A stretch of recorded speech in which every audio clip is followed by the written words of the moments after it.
प्रिय दर्शकों, सादर नमस्कार। जय बद्री जय केदार।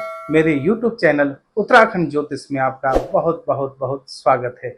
दर्शकों, आज बात करता हूँ द्वितीय भाव में बैठा सूर्य ग्रह के बारे में। अभी कुछ दिन पहले मैंने एक वीडियो बनाई थी जो लग्न में बैठे सूर्य ग्रह की शुभ अशुभ स्थिति और उसके उपाय के बारे में मैंने आप लोगों को बताया था। आज द्वितीय भाव में बैठा सूर्य ग्रह और द्वितीय भाव से द्वादश भावों तक बैठा सूर्य ग्रह की शुभ अशुभ स्थिति और उसके उपाय के बारे में आप लोगों को बताता हूँ। जैसे छोटे बच्चों की जन्म पत्रिका में यदि द्वितीय भाव में सूर्य ग्रह बैठा हो तो बच्चे को 13 वर्ष तक बाल कष्ट योग भी रहता है। बार बार चोट लगना, गिरना, बिजली और अग्नि का भय भी बना रहता है। और द्वितीय भाव में बैठा सूर्य पेट का कारक ग्रह भी सूर्य ग्रह होता है। बुखार अधिक आना, ऐसी अब अशुभ स्थिति में सूर्य ग्रह हो तो उसका उपाय होता है सूर्य ग्रह का दान कराइए, सूर्य ग्रह के जाप कराइएगा। द्वितीय भाव में सूर्य ग्रह का ये छोटे बच्चों के लिए उपाय है। वही यदि नौजवानों की पत्रिका में द्वितीय भाव में यदि सूर्य हो तो यदि सूर्य पंचमे द्वितीय भाव में बैठा हो तो द्वितीय भाव धन का भी भाव होता है। वो धन कमाने की योजनाएं करेगा। और द्वितीय भाव में सूर्य की शुभ स्थिति हो तो धनवान बनाता है। फिर भी यहाँ पर उनको जो इसके अशुभ लक्षण होते हैं कि उधारी से बचें। और द्वितीय भाव में बैठा सूर्य ग्रह यदा कदा खान पान का भी परहेज करना चाहिए, नहीं तो पेट की भी परेशानी बन सकती है।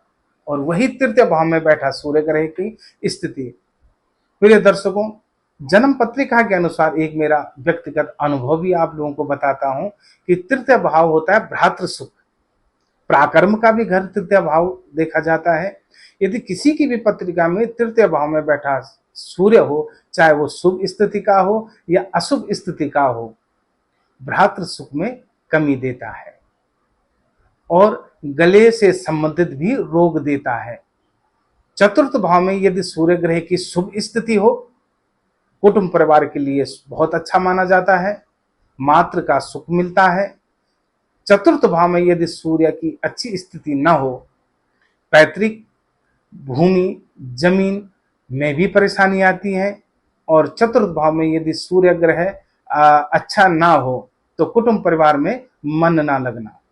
वही यदि चतुर्थ भाव में सूर्य ग्रह यदि राहु ग्रह की युति में हो या राहु ग्रह की दृष्टि में हो तो चतुर्थ भाव होता है हमारा कुटुंब परिवार सुख। तो यहाँ पर ऐसा भी कह सकते हैं कि हमारे घर परिवार पर किसी नकारात्मक शक्ति का भी प्रभाव बना रहता है। वही पंचम भाव में यदि शुभ स्थिति का सूर्य हो तो अधिक बुद्धिमान, बहुत अच्छा बुद्धि, बहुत अच्छे निर्णयकार, सलाहकार, बहुत अति सुंदर। लेकिन वही यदि पंचम भाव में सूर्य ग्रह की स्थिति अच्छी न हो तो पढ़ाई से मन भटकाना, संतान सुख में भी कमी देता है। तो प्रिय दर्शकों, अगर आप अपनी पत्रिका विस्तृत से आप दिखाना चाहते हैं तो मेरे दिए गए नंबर पर भी आप संपर्क कर सकते हैं। छठे भाव में बैठा सूर्य मामा पक्ष के लिए बहुत अच्छा माना जाता है। शुभ स्थिति का सूर्य ननिहाल पक्ष के लिए अति उत्तम माना जाता है।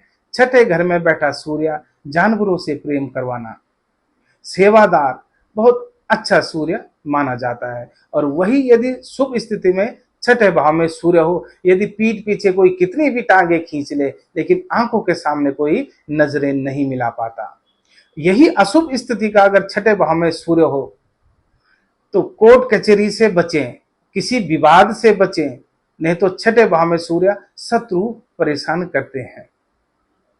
प्रिय दर्शकों, अब चलते हैं सप्तम भाव में।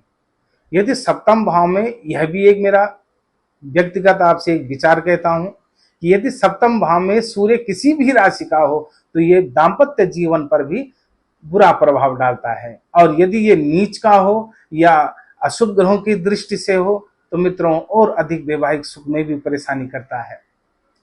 सप्तम भाव में यदि सूर्य की चाहे शुभ स्थिति हो या अशुभ स्थिति हो, पत्रिका मिलान के समय इसका विशेष ध्यान देना चाहिए और इसका निदान भी करना चाहिए। और यह फिर अष्टम भाव में सूर्य एक पेट का कारक ग्रह भी है, जैसे मैंने आपको बताया। अष्टम भाव में यदि सूर्य हो तो ये कष्ट भी देता है, ऑपरेशन तक के योग देता है।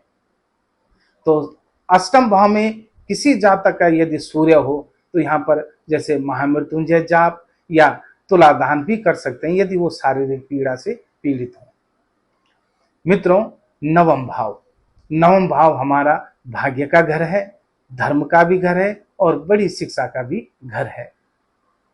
यदि नवम भाव में सूर्य की शुभ स्थिति हो तो बहुत सुंदर भाग्यवान होना, या ग्रहों की अच्छी युति हो तो अपने भाग्य का स्वयं निर्माता होना। नवम भाव में यदि सूर्य बहुत अच्छी स्थिति का हो तो बहुत सुंदर धार्मिक प्रवृत्ति भी बनाएगा और बहुत धर्म कर्म के लिए हमेशा तैयार रहना।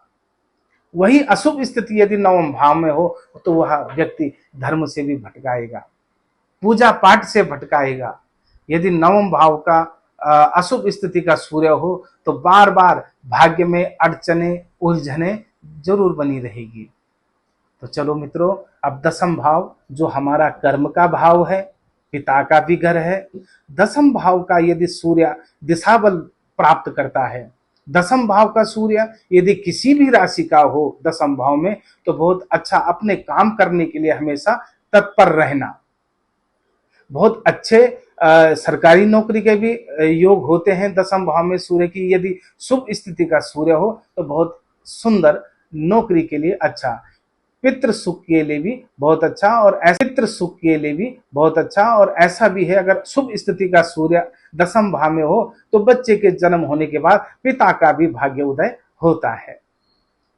मित्रों, एकादश भाव में सूर्य ग्रह की शुभ स्थिति आय का घर है, बहुत अच्छी आय होना, बहुत अच्छी आमदनी होना, बहुत सुंदर अच्छा फल देता है। और वही अगर अशुभ स्थिति का एकादश भाव में सूर्य हो तो यहाँ पर बड़े भाई के लिए भी कष्ट, सुख की कमी होती है। और एकादश में भाव में यदि अशुभ स्थिति का सूर्य हो तो मित्रों से भी धोखा मिलने की संभावना बनी रहती है। वही मित्रों, यदि द्वादश भाव में यदि सूर्य की शुभ स्थिति हो तो आमतौर पर द्वादश भाव में सूर्य को अच्छा नहीं माना जाता, लेकिन फिर भी विदेश का सुख जातक को बना रहता है। यह पत्रिका के संयोग से यदि हमारा दशमेश द्वादश भाव में बैठा हो शुभ स्थिति में ग्रहों के युतियों के साथ, या भाग्येश द्वादश भाव में बैठा हो, या पंचमेश द्वादश भाव में बैठा हो तो शिक्षा बाहर जाकर शिक्षा प्राप्त करना, और भाग्येश यदि द्वादश भाव में बैठा हो तो विदेश में जाकर भाग्य उदय होना, और दशमेश यदि द्वादश भाव में बैठा हो तो विदेश में जाकर नौकरी के शुभ संकेत मिलते हैं। तो मित्रों, मिलते हैं अगली नई वीडियो के साथ, तब तक के लिए बहुत बहुत धन्यवाद, नमस्कार।